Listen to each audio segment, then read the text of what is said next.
Hello students, I hope you are happy and healthy. Students, आज जो मैं creation आपके लिए लेकर आई हूँ वो आपकी पोइट्री की 10th और last poem the song of free है, जिसको लिखा है स्वामी विवेकानंद ने। देखिए बच्चों, इस पोएम को पढ़ाने से पहले मैं आपको एक बार पोइट्री का सारा सिलेबस दिखा देती हूँ कि कितना था और क्या अब आपका कम हुआ है। देखिए, एक तो आपकी 4th पोएम को इस साल हटाया गया है।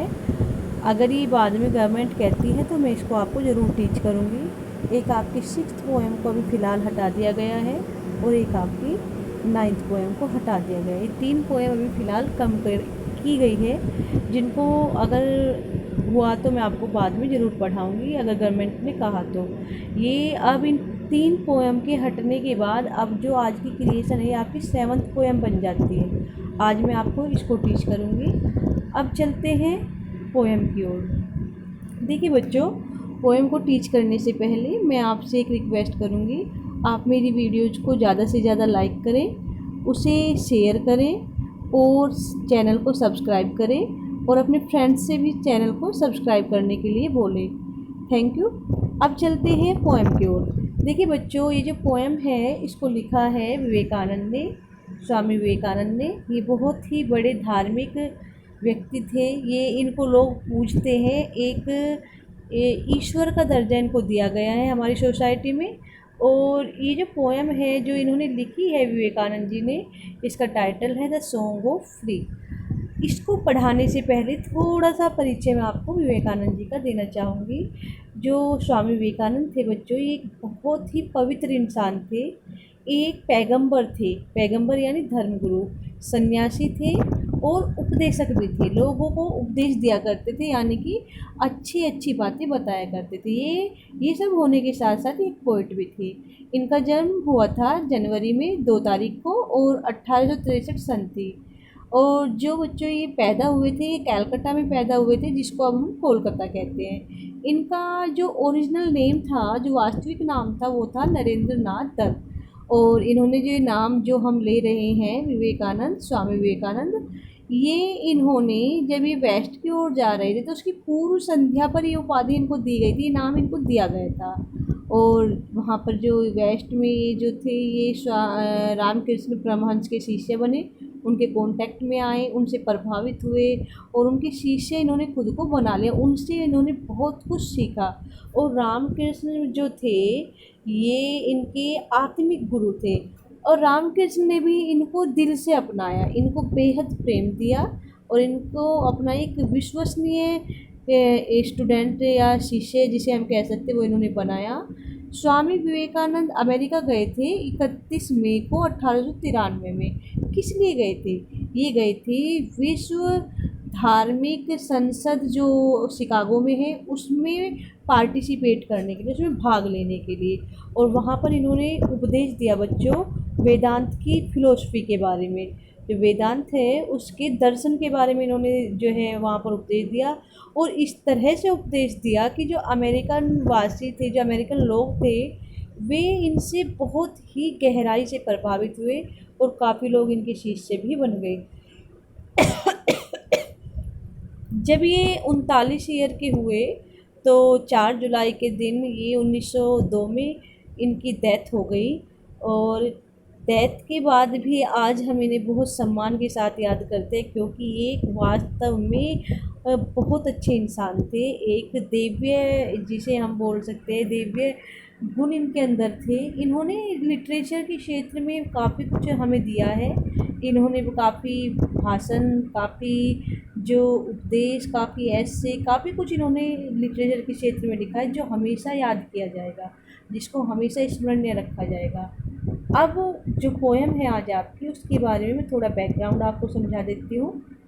देखिए बच्चों, जैसे कि आपको पता चला कि जो स्वामी विवेकानंद है वे एक धार्मिक व्यक्ति थे।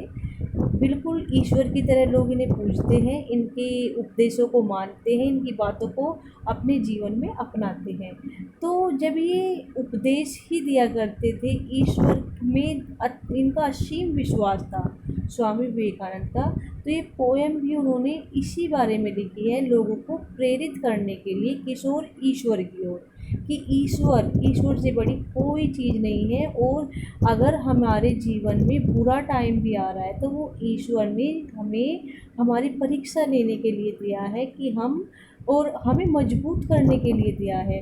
देखिए बच्चों, जब भी हम कठिनाई में होते हैं, परेशानी में होते हैं, तो हम उससे निकलने के लिए कुछ अपने हाथ पैर पीटते हैं, उसका रास्ता ढूंढते हैं। ऐसे ही तो अपने जीवन को ख़त्म नहीं होने देंगे। तो वो रास्ता हमने कब ढूंढा? जब हम उस कठिनाई में फंसे। अगर ना फंसते तो हम उसका रास्ता न ढूंढते, तो हमें एक नई रिसर्च करने का मौका मिला। अब हम आगे कभी उस कठिनाई में फंसते हैं तो हम फिर उसका बाहर निकलने का तरीका ढूंढ लेंगे। तो ये चीज़ें कौन बता रहा है? विवेकानंद जी बता रहे कि जीवन की जो कठिनाई है ना, वास्तव में वो कठिनाई नहीं है, ईश्वर का एक तरीका है हमें परिपक्व करने का, हमें जीवन के अनुभव सिखाने का, हमें और ज़्यादा हमारे माइंड का विस्तार करने का। अगर हम उस माइंड को यूज नहीं करेंगे तो वो तो उतना का उतना ही रहेगा। तो ये एक ईश्वर का तरीका है, अपनी वास्तविक शक्ति हम पहचाने इसके लिए, और अपने माइंड की भी शक्ति को हम पहचाने उसके लिए। इस बात को साबित करने के लिए उन्होंने काफ़ी एग्जाम्पल भी इस पोएम में दिए हैं। जैसे एक सांप का दिया है कि भाई अगर सांप घायल किया जाता है किसी के द्वारा तो वो हिम्मत नहीं हारता है। वो क्या करता है? वो अपने फन को उठाता है और लड़ता है, और अपने से जो उसका शत्रु है उस पर वार करता है। ऐसी एक छोटी सी चिंगारी, उसको जब हम हवा देते हैं, उसको परेशान करते हैं हवा देकर, तो वो ज्वाला में बदल जाती है। ऐसे ही जब एक शेर को घायल कर दिया जाता है, तीर मार दिया जाता है, तो वो रोता नहीं है या हिम्मत नहीं हारता है। तो वो क्या करता है? वो इतनी तेज गर्जना करता है कि जो पूरे जंगल में सुनाई दी जा सकती है। ऐसे ही बादल को जब बिजली काटती है, उसके दो हिस्सों में बांट देती है, तो वो भी हिम्मत नहीं हारता है। वो भी क्या करता है? खूब पानी बरसाता है, बाढ़ तक ला देता है। ऐसे ही जब एक इंसान की आत्मा को कोई परेशान करता है, उसको झकझोर देता है, पूरी तरह से परेशान करता है, तो उसे भी हिम्मत नहीं हारनी चाहिए। उसे भी कुछ ऐसा करके दिखाना चाहिए जो किसी ने इमेजिन ही ना किया हो, ऐसा कुछ करके दिखाना चाहिए। कैसी भी परिस्थिति क्यों ना हो, अपने साहस को कभी नहीं खोना चाहिए, अपने को कमज़ोर कभी नहीं दिखाना चाहिए, ना साबित होने देना चाहिए। हमारे जीवन की जो कठिनाई है उसको हमें साहस के साथ सामना करना चाहिए। अपने जीवन की कठिनाइयों से हमें कुछ सीखना चाहिए, उनको हमें कभी भी अपनी कमज़ोरी नहीं बनने देना चाहिए। तो बच्चों यही इसमें वे बता रहे हैं। और ये सब कब होगा? जब हमारा ईश्वर में असीम विश्वास होगा। हमें ये मान के चलना चाहिए कि हम किसकी संतान हैं? हम परमात्मा की संतान हैं। आत्मा परमात्मा का ही तो हिस्सा है, अगर आपको मालूम हो। ये जो है ये परमात्मा है, और इसने हमें अपने अंश को इस धरती पर भेजा है। हम सब उस परमात्मा का ही हिस्सा है।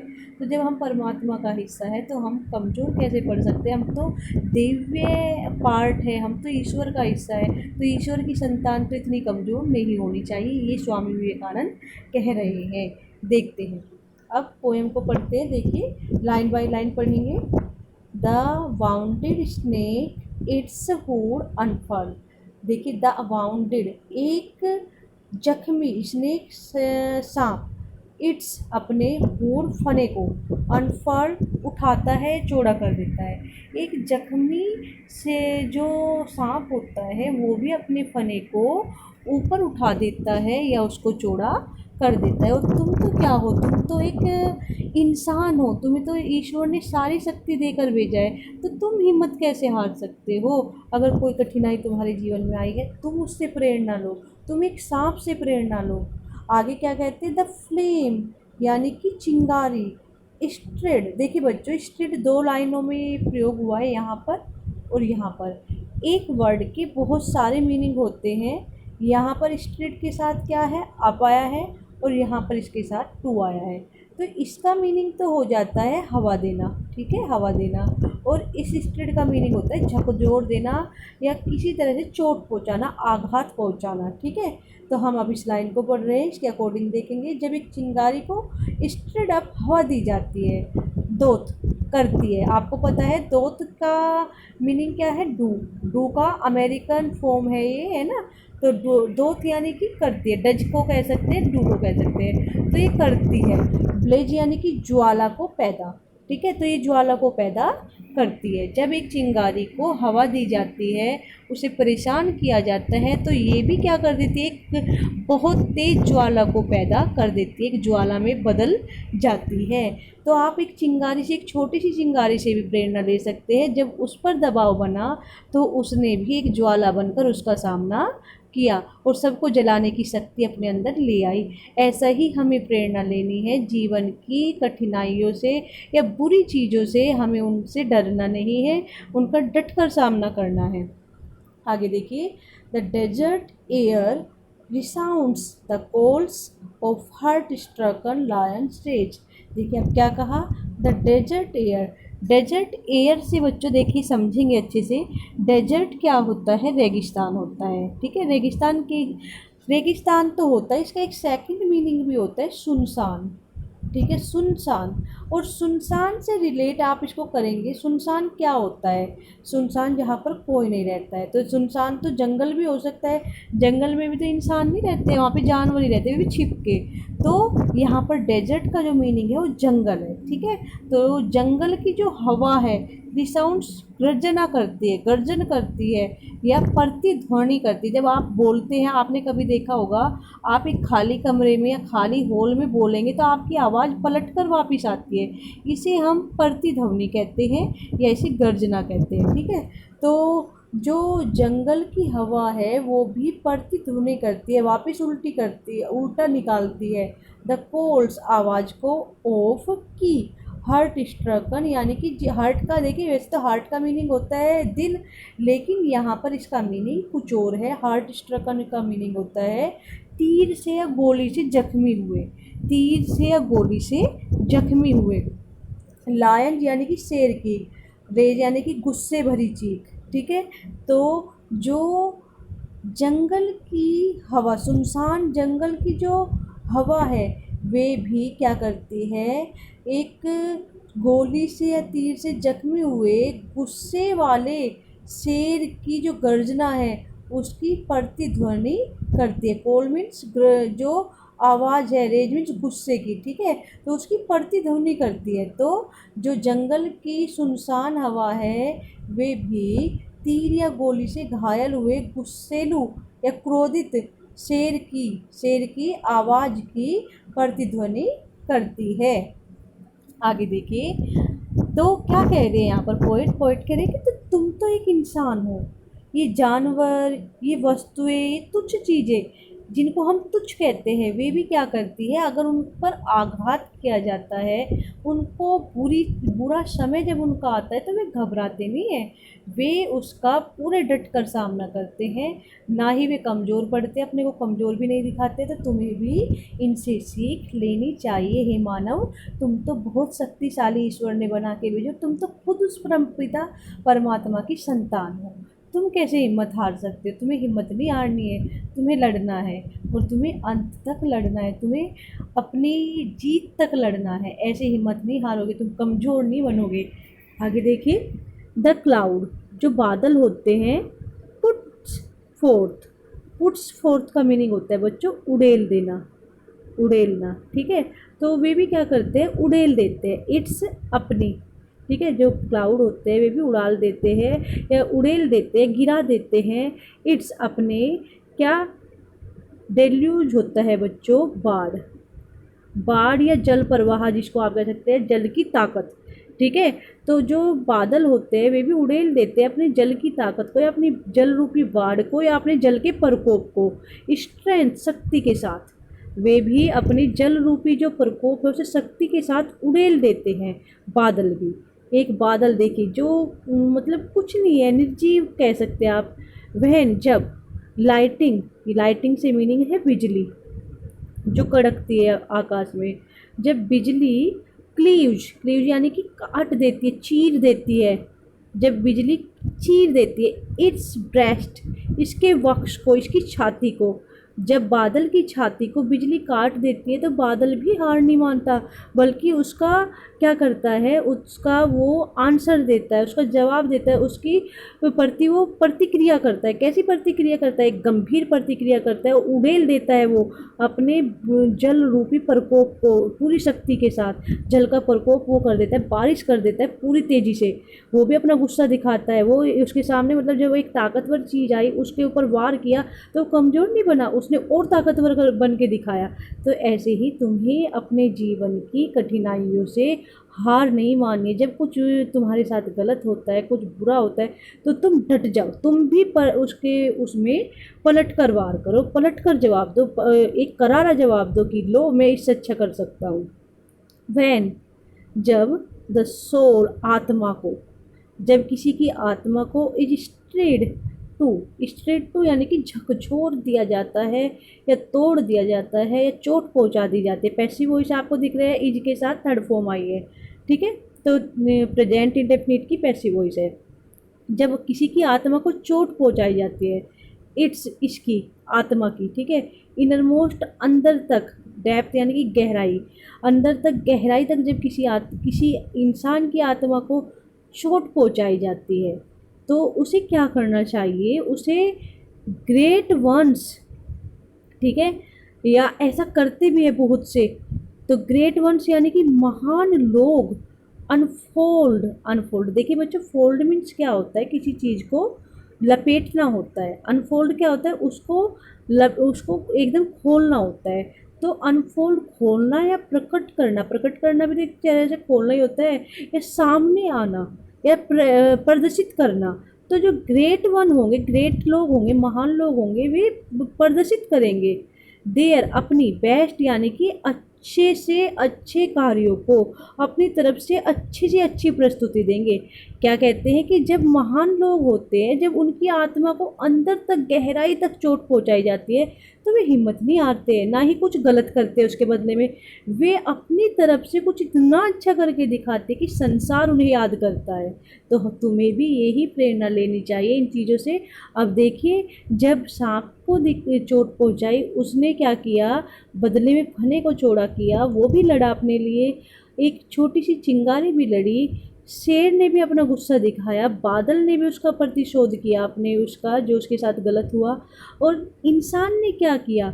इंसान ने भी अपना प्रतिशोध दिखाया। कैसे? लेकिन उसने एक अच्छा, एक बेस्ट कार्य करके दिखाया कि अब जो उसमें कमी निकालते थे या जिसने उसके साथ बुरा किया, वे आज उसके लिए अच्छे शब्दों का प्रयोग कर रहे हैं, उसका नाम सम्मान के साथ ले रहे हैं। तो ऐसे ही तुम्हें करना है। तुम एक मानव हो, परमात्मा की औलाद हो, तुम्हें अच्छे कर्म करने हैं, तुम्हें अपनी तरफ से बहुत अच्छा सर्वोत्तम अपनी प्रस्तुति देनी है, ताकि तुम ईश्वर को जाकर क्या कर सको? एक जवाब दे सको। आगे देखिए, let eyes grow dim, let होने दो, आइज आँखों को, ग्रो मतलब तब्दील हो जाना, डिम यानी कि कमज़ोर। लेट दो आइज आँखों को, ग्रो होने, डिम यानी कि धुंधली, आँखों को धुंधली हो जाने दो। आँखें अगर तुम्हारी धुंधली पड़ रही है, आँखों की रोशनी कमज़ोर पड़ रही है, हो जाने दो। आँखों से नहीं दिख रहा है, मत दिखने दो। हार्ट, दिल, ग्रो होने दो, दिल को होने दो, ठीक है। फेंट यानी कि कमज़ोर, दिल कमज़ोर पड़ता है तो पड़ने दो। ग्रो मीन्स होना, ये वैसे ग्रो वृद्धि होनी होती है या विकास होता है, लेकिन यहाँ पर जो है इसका मीनिंग है होना। तो दिल को कमज़ोर होने दो, लेट का मीनिंग दो, दो सबके लिए आएगा। ये लेट जो आ रहा है इस लाइन के लिए भी है, इस लाइन के लिए भी है, और ये वाला जो लेट है इस लाइन के लिए भी है, इस लाइन के लिए भी है। तो तुम क्या करो? आंखों को धुंधली होने दो, दिल को कमज़ोर होने दो, कोई बात नहीं, दिल कमज़ोर पड़ रहा है, पड़ने दो। लेकिन और आगे देखिए, एंड फ्रेंडशिप फेल, और अगर और मित्रता को असफल होने दो। अगर कोई मित्र तुम्हारे प्रति मित्रता नहीं दिखा रहा है, मित्र साथ छोड़ रहा है, छोड़ने दो। मित्र भी असफल हो रहा है मित्रता निभाने में तुम्हारे बुरे टाइम में, क्योंकि कहते हैं बुरे समय में परछाई भी साथ छोड़ जाती है। तो परछाई भी साथ छोड़ जाती है तो शरीर के अंग भी तो साथ अच्छे से नहीं देते। हार्ट भी हमारा कमज़ोर हो गया, आंखें भी कमज़ोर हो गई, दोस्तों ने भी साथ छोड़ दिया, तो छोड़ने दो, सबको जो करना है करने दो। एंड लव, बिट्रे, और जो तुम्हारे प्रेमी है, जो ये कहते हैं हम तुमसे प्रेम करते हैं, वे विश्वासघात करने दो उन्हें। अगर वे विश्वासघात करते हैं तो उन्हें करने दो, प्रेमी को या प्रेमिका को विश्वासघात करने दो, या जो भी तुम्हें कहते हैं हम तुमसे प्रेम करते हैं उन्हें विश्वासघात करने दो, या प्रेम को असफल होने दो, प्रेम को विश्वासघात करने दो।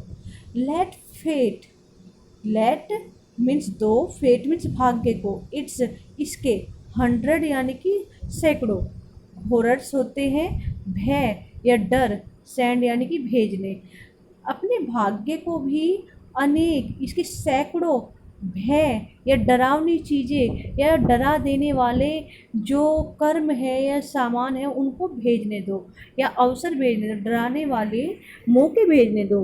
भाग्य को भी एक तरह से आप कह सकते हैं कि भाग्य को भी साथ छोड़ने दो। And clotted darkness block the way, और जो ये क्लोट देखो बच्चों क्या होती है, लेयर होती है, परत होती है ना, तो जो ये क्लोटेड यानी कि थक्केदार या परतदार यानी कि घना, जिसको हम घना कहते हैं, डार्कनेस यानी कि अंधेरा, घने अंधेरे को, ब्लॉक यानी कि रोकना, रोकने दो, द वे रास्ते को, घने अंधेरे को रास्ता रोकने दो। डरो मत, बिल्कुल मत डरो कि मेरी आँखें साथ नहीं दे रही है, मेरा दिल साथ नहीं दे रहा है, हाँ मेरे तो दोस्त छोड़कर चले गए, मेरे तो प्रेम ने धोखा दे दिया, मेरे तो भाग्य ही साथ नहीं देता, अरे ये तो अंधेरा, बिल्कुल अंधेरा कैसे छा गया रास्ते में। इन चीज़ों को होने दो, ये तुम्हारे जीवन में मायने नहीं रखने चाहिए, इनसे तुम्हें अपने लक्ष्य से नहीं हटना चाहिए, इन चीज़ों पर तुम्हें जीत हासिल करनी है, तुम्हें आँखों के बिना सब कुछ देखना है, अंतरात्मा से देखना है, दिल के कमज़ोर होते हुए भी तुम्हें खुद को साहस देना है, दोस्तों के न होते हुए भी तुम्हें खुद का दोस्त बनना है, अपने ज्ञान को अपना दोस्त बनाना है, प्रेम के न होते हुए, किसी का प्रेम न होते हुए भी खुद को, तुम्हें अपने आप को प्रेम करना है, ईश्वर को प्रेम करना है। और ये जो डर भेजता है, भाग्य जो डराता है तुम्हें सैकड़ों बार, इस डर पर तुम्हें जीत हासिल करनी है, दिखाना है कि भाई जिसके हाथ में लकीरें नहीं है भाग्य तो उनका भी होता है।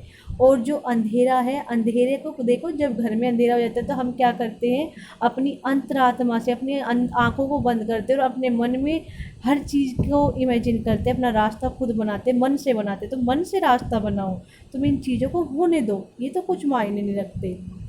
द नेचर वर वन, देखिए इसमें दो चीज़ें गलत दी गई, इनको ठीक करो, एक तो वार नहीं होगा, ये वोर कर लो, नेचर वो, WOR इसको ठीक करेंगे, और एक ये जो वन दिया है, वन को आप कर लेंगे एन, ठीक है, AN तो सही हो जाएगा।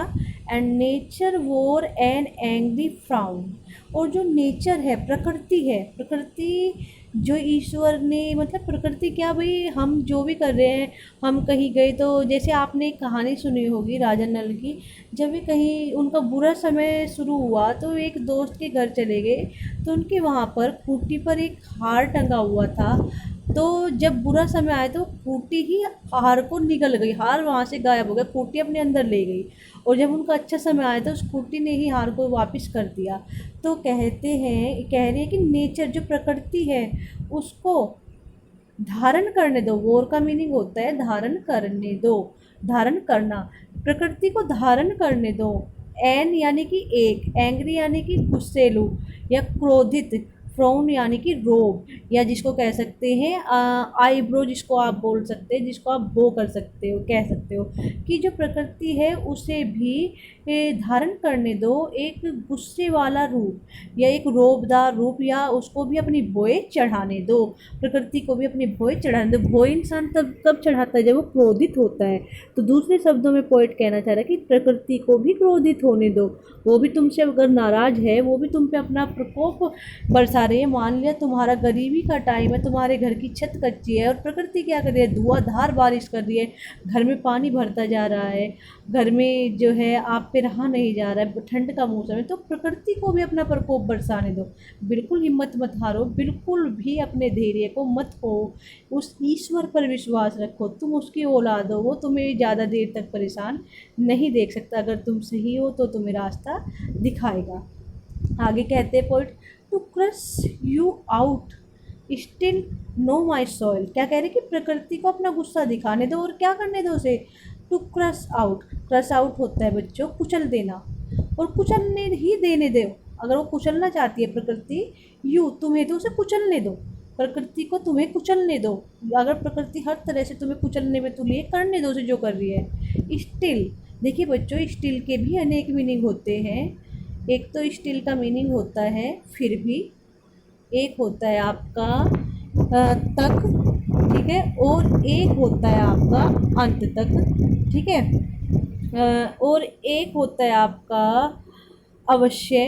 तो यहाँ पर आपका एक होता है शांत, ठीक है। तो स्टिल, तब भी, नो जानो, माय सोल मेरी आत्मा, आत्मा या कौन कह रहा है, ये परमात्मा कह रहा है कि हे मेरी आत्मा, क्योंकि हम आत्माएं किसका अंश है, परमात्मा का अंश है, अंश है। और वो हमसे कह रहा है कि हे मेरी आत्मा, फिर भी तुम जानो, या उस समय तुम जानो, या शांत होकर तुम जानो। क्या जानो? यू आर डिवाइन, तुम तो देव्य हो, तुम तो मेरा ही हिस्सा हो, इस देवता का ही हिस्सा हो, ईश्वर का ही हिस्सा हो। March on and on, March means चलो, ऑन मीन्स आगे, एंड ऑन और आगे, आगे ही आगे चलो। मार्च का मीनिंग बच्चों यात्रा भी होता है, चलना भी होता है, ठीक है।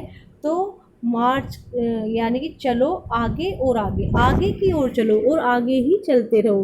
तुम किसी चीज़ से मत डरो, किसी भी प्रकोप से मत डरो। नो राइट नो लेफ्ट, ना राइट चलो ना ही लेफ्ट चलो, ना दाएं चलो ना बाएं चलो, केवल किधर को चलो, बल्कि। बट का मीनिंग क्या है यहाँ पर? बल्कि। बट का भी आपको पता है, बल्कि या परंतु, ये मीनिंग इसके होते हैं। बल्कि किधर को चलो? टू द गोल, अपने लक्ष्य की तरफ। गोल मीन्स क्या होते हैं? लक्ष्य। ना तुम दाएं चलो ना बाएं चलो, केवल अपने लक्ष्य की ओर चलो। कौन कह रहा है? परमात्मा कह रहा है। आई थिंक आपको ये पोएम का ट्रांसलेशन समझ आया होगा। अब आप इस पोएम का मैं वर्क सेंड करूँगी, उसे अपनी नोटबुक में नोट करेंगी। और आज आपका पोइट्री का कोर्स एंड हो गया है, फिनिश कर दिया है हमने। अब आपका आगे का प्रोज और शॉर्ट स्टोरी का कोर्स कंप्लीट कराना है। Thank you, take care.